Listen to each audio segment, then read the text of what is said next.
We began by brainstorming scenes we could act out to demonstrate each step of the Stop the Bleed procedure.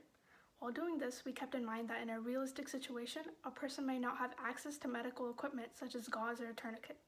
This is why we decided to use everyday materials such as a bandana and a long sock. To keep the video consistently realistic, we decided that the setting should be an area where a person would be more likely to endure bleeding by trauma.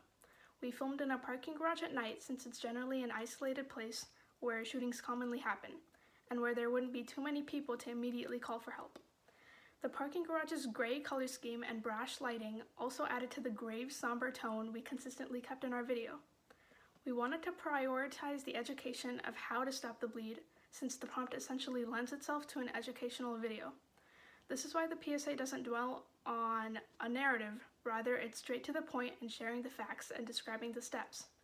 By focusing solely on providing information and procedures, the PSA communicates how imperative it is to know how to stop the bleed. We decided to keep each scene especially short, a few seconds per scene at the max. This is because a numerous short scenes conveys a sense of urgency which is necessary in such situations, as well as keeping a fast, engaging pace for our young audience.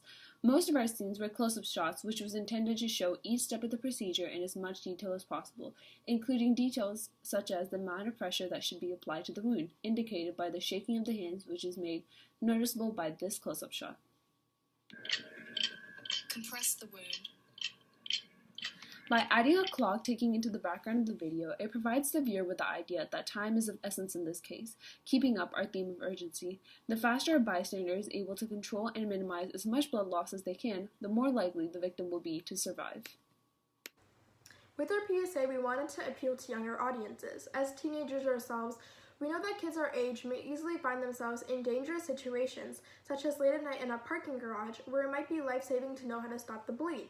To reach this target audience, we showed our video to 3 anatomy classes and 1 large health class at our school, each consisting of 20 to 30 high school students.